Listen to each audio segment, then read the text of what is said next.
Hello students. आज हम discuss कर रहे हैं पाइथन। प्रीवियस लेक्चर में हमने डिक्शनरी को डिस्कस कर लिया था, डिक्शनरी कैसे क्रिएट होती है हमने ये भी डिस्कस कर लिया था। आज हम देखेंगे कि पाइथन में अगर मुझे डिक्शनरी को एक्सेस करना है या डिक्शनरी के आइटम को एक्सेस करना है तो वो हम कैसे कर सकते हैं। चलिए स्टार्ट करते हैं। तो बेसिकली मैंने आपको बताया था जो डिक्शनरी है उसमें आइटम जो है वो पेयर के फॉर्म में स्टोर होते हैं, मतलब की विथ आइटम।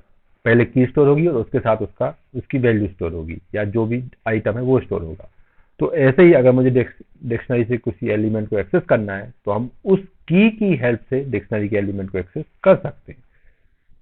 तो देखिए फॉर एग्जांपल के लिए मैंने यहाँ पे बताया एक डिक्शनरी मैंने बनाई है जिसमें की वन, आइटम वन जो है वो की वन पर स्टोर है, आइटम टू जो है वो की टू पर स्टोर है। और अगर मुझे आइटम वन को एक्सेस करना है तो विद द हेल्प ऑफ की वन एक्सेस होगा। इस तरीके से सबके प्रॉपर्टी की हेल्प से। देखिए मैं इसको आपको बताता हूँ, एग्जाम्पल से समझते हैं। सबसे पहले मैंने यहाँ पे डिक्शनरी नाम की ऑलरेडी फाइल बना रखी है, मैं ओपन कर लेता हूँ जिसमें मेरे पास ऑलरेडी कोड लिखा हुआ है जिसमें डिक्शनरी क्रिएटेड है। अब अगर मान के चलो मुझे यहाँ पर सपोज ये जैक को एक्सेस करना है तो वो किसके हेल्प से एक्सेस होगा, वो एक्सेस होगा इस नेम की हेल्प से। तो मुझे यहाँ पर लिखना पड़ेगा डिक्ट नेम, ठीक है। और सबके प्रॉपर्टी में उस की का नाम लिखूंगा, क्या लिखा मैंने, नेम, ठीक है। तो ये क्या करेगा, ये उस इस नेम पर जो भी डेटा होगा उसे एक्सेस करके लाएगा। अब आप इसे डायरेक्ट प्रिंट भी करा सकते हो प्रिंट फंक्शन के अंदर लिखकर, तो इस तरीके से तो ये डायरेक्ट प्रिंट हो जाएगा, ठीक है। या फिर इसे आप कहीं स्टोर करा के भी एक्सेस करा सकते हो। देखो पहले मैं इसको डायरेक्ट प्रिंट कराता हूँ। रन करने के लिए मैं क्या करता हूँ, टर्मिनल ओपन कर लेता हूँ और वहां पर क्या लिखूंगा, सिंपल पाइथन और फाइल का नाम क्या है, डिक्शनरी.py। ये एंटर किया तो थोड़ी देर में रन हो जाएगा ये। तो ये देखो ये मेरी डिक्शनरी आ गई जो बनी थी और वहां पर मैंने नेम पर स्टोर क्या किया है, नेम पर मैंने यहाँ पर जैक लिखा है, ठीक है। ये जैक आ गया, डिस्प्ले हो गया। इसको दूसरे तरीके से भी मैंने कहा डिस्प्ले कर सकता हूँ, कैसे, मैं इसको किसी वैल्यू में स्टोर कराऊं और फिर उसे डिस्प्ले करा दूं। जैसे कि मैंने इससे लिखा, सपोज किसके अंदर स्टोर करा दिया, इसको मैंने एक्स के अंदर स्टोर करा दिया और मैं यहाँ पर एक्स की वैल्यू डिस्प्ले कर दूं। इस तरीके से भी मैं कर सकता हूँ, ठीक है। तो ये भी करा तो इसका आंसर ही सेम आएगा। तो इस तरीके से जो है हम डिक्शनरी की किसी भी डेटा को एक्सेस कर सकते हैं विद द हेल्प ऑफ की। हम उसे अपडेट भी कर सकते हैं। अपडेट करना मैंने लास्ट लेक्चर में भी आपको बताया था, ठीक है। कि अपडेट करना है तो आप सीधा नेम इक्वल टू कोई वैल्यू लिख दोगे तो अपडेट भी हो जाएगी, ठीक है, उसको रिप्लेस कर देगा। आगे बढ़ते हैं, ठीक है। तो अब एक तो डायरेक्ट कर सकता हूं मैं सर्च के प्रॉपर्टी की हेल्प से, इसके अलावा हमारे पास कुछ फंक्शंस भी हैं डिक्शनरी के अंदर जिनकी हेल्प से भी हम डिक्शनरी को एक्सेस कर सकते हैं। तो सबसे पहला फंक्शन है हमारे पास क्या है, गेट। गेट फंक्शन को हम सिंपली डिक्शनरी के नाम से कॉल करते हैं, ठीक है। और इसके अंदर हम उस की वैल्यू देते हैं जिसका डेटा एक्सेस करना है, तो डायरेक्टली उस की वैल्यू हमें दे देगा। जैसे फॉर एग्जांपल के लिए यहीं पे हम बात कर लेते हैं। तो इसको मैं अगर गेट फंक्शन की हेल्प से कॉल करना चाहूँ तो कैसे होगा, सिंपल डॉट गेट और अंदर क्या दूंगा, की का नाम। इस बार मैं की का नाम क्या दे देता हूँ, सपोज रोल नंबर। तो मैंने क्या दिया, रोल नंबर। तो क्या करेगा, ये रोल नंबर पर जो भी डेटा स्टोर है क्या है 107, उसे किस में डाल देगा, एक्स में, और एक्स हम यहाँ डिस्प्ले करा देंगे, ठीक है। मैंने इसको सेव कर दिया, रन कराता हूँ। तो ये देखिए जैसे मैंने रन कराया तो आंसर क्या आ गया, 107, ठीक है। तो इस तरीके से जो है गेट फंक्शन की हेल्प से डिक्शनरी को एक्सेस कर सकते हैं। सिंपल क्या लिखना है, गेट और अंदर की का नाम, जो भी की का नाम होगा उस की पर जो भी डेटा स्टोर होगा वो डिस्प्ले हो जाएगा, वो डेटा एक्सेस होके आ जाएगा, ठीक है। आगे बढ़ते हैं। नेक्स्ट फंक्शन हमारे पास क्या है, कीज फंक्शन जो है, अब देखो मुझे अगर डेटा को एक्सेस करना है या मुझे किसी वैल्यू को एक्सेस करना है तो पहले मुझे की वैल्यू पता होनी चाहिए कि वहां किस की पर स्टोर है या फिर हमारी डिक्शनरी के अंदर कौन कौन सी कीज है।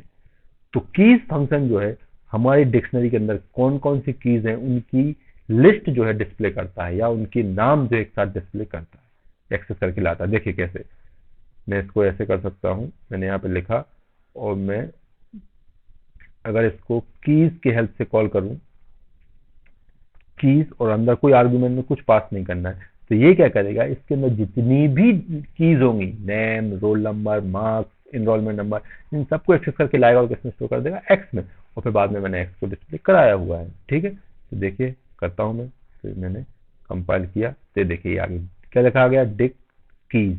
उस डिक्शनरी की सारी कीज कौन कौन सी है, नेम है, रोल नंबर है, मार्क्स है, इनरोलमेंट नंबर है। तो यहां से हमें पता चल जाएगा कि मेरी डिक्शनरी में कौन कौन सी कीज हैं और फिर उनकी हेल्प से हम उन्हें एक्सेस कर सकते हैं, ठीक है। तो कीज फंक्शन जो है वो डिक्शनरी के अंदर कौन कौन सी कीज है उनकी लिस्ट डिस्प्ले करता है।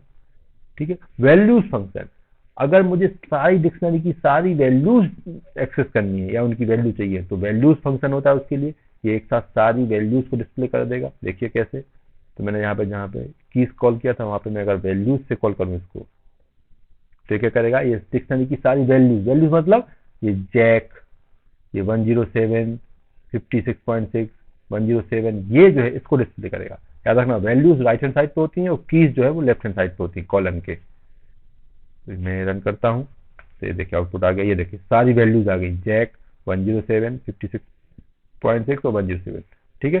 तो सिर्फ अगर डिक्शनरी चाहिए, सिर्फ अलग कीज चाहिए है तो आप कीज फंक्शन की हेल्प से सारी कीज डिस्प्ले करा सकते हैं।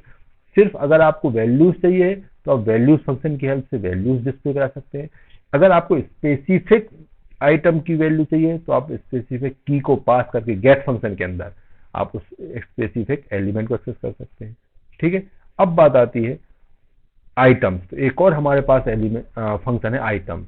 तो आइटम्स भी उस डिक्शनरी के सारे एलिमेंट को, सारी वैल्यूज को एक्सेस करता है लेकिन विथ कीज। देखो पहला फंक्शन आपका जो की पास करोगे उसकी वैल्यू डिस्प्ले करता था, कीज जो है सारी कीज को डिस्प्ले करता था, वैल्यूज जो है सारी वैल्यूज को डिस्प्ले करता था। आइटम्स क्या करेगा, विथ की मतलब की और वैल्यू दोनों को मिला के एक साथ डिस्प्ले करता है। तो ये की और वैल्यू दोनों को एक टपल में डाल के डिस्प्ले करेगा। देखिए कैसे, तो मैं अगर यहाँ पर इसको आइटम से कॉल कर दूं तो क्या करेगा, ये इनको पेयर के फॉर्म में, मतलब पूरे पेयर की एक टपल बना देगा, फिर इस पूरे पूरे पेयर की एक टपल बना देगा, फिर इस पूरे पेयर की एक टपल बना देगा और इस पूरे पेयर की एक टपल बना देगा। मतलब हर एक को पेयर के फॉर्म में डाल के डिस्प्ले कर देगा। देखिए मैं इसको रन कराता हूँ तो पहले मैं इसको क्लियर कर दे, यही करता हूँ। ठीक है। तो ये देखिए मैंने रन कराया, तो देखिए क्या किया इसने, ये नेम और जैक दोनों को एक टपल में डाल दिया, कॉमा रोल नंबर और 107 को एक टपल में डाल दिया, मार्क्स को एक टपल में डाल दिया और नॉमिनल नंबर को एक टपल में डाल दिया। तो इस तरीके से जो है यहाँ पर हम क्या करते हैं, अगर आप आइटम्स फंक्शन की हेल्प से डेटा को डिस्प्ले कराओगे तो पेयर, पूरा पेयर जो है वो डिस्प्ले होगा एक साथ। ये हमारे पास कुछ स्पेसिफिक फंक्शन होते हैं डिक्शनरी के अंदर। उम्मीद करता हूँ आपको हमारा आज का लेक्चर समझ आया होगा, आपको क्लियर हुआ होगा कि डिक्शनरी में गेट, कीज, वैल्यूज और आइटम्स फंक्शन कैसे वर्क करते हैं। अगर क्लियर हुआ है तो प्लीज वीडियो को लाइक कीजिए, लाइक करने के साथ साथ इसे शेयर भी कीजिए और चैनल पर नए हैं इसे सब्सक्राइब करना मत भूलिएगा। सब्सक्राइब करने के बाद वहाँ पर बेल आइकन बन के आएगा, उसे दबाइए ताकि आपको हमारी नेक्स्ट वीडियो का नोटिफिकेशन मिल सके। मिलते हैं अगले वीडियो में, तब तक के लिए नमस्कार।